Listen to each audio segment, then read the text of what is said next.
what we're doing here is we rake out all the pointing back to about 50 millimeters to remove all the cementitious pointing that was there before, and replace it with a heritage lime mix. It's a 2-to-1 mix, and it allows the stones to move, and if anything does move, the mortar will fail and not the stone.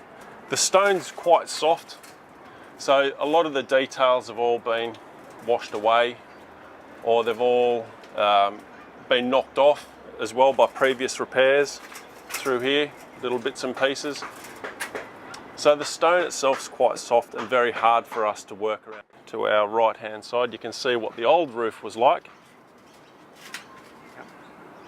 where it's got the old terracotta ridge capping, the lead flashing, and the slates themselves are a lot thinner than what we use today, so there are quite a few failed slates.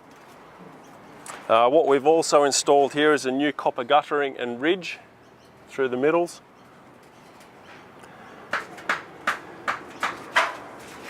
Large portions of the mortar in between the wheel spokes, they've been repaired before. Now this gap here, where my hand is, that's actually meant to be touching.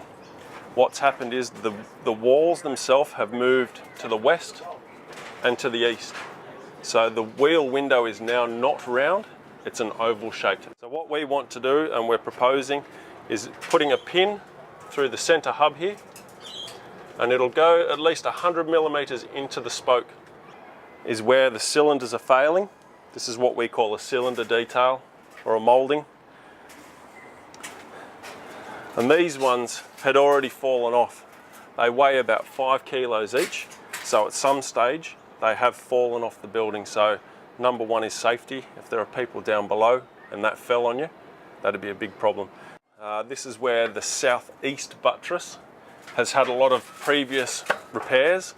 You can see an existing pin was in here. It has failed and has fallen out.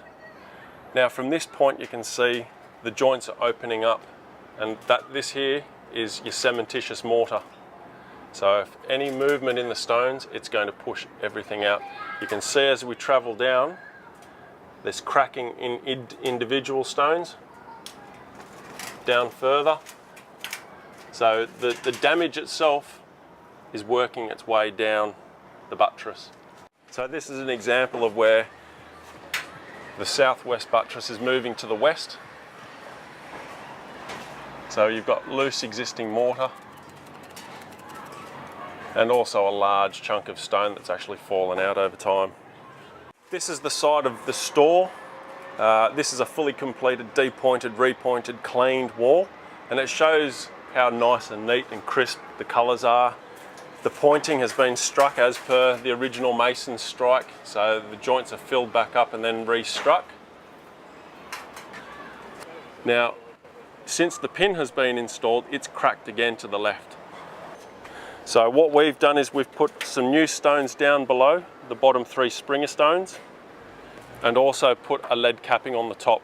Our lead worker has had to try to make that curved wall straight again. We actually matched the existing guttering. We've had it hand made and rolled to match the existing.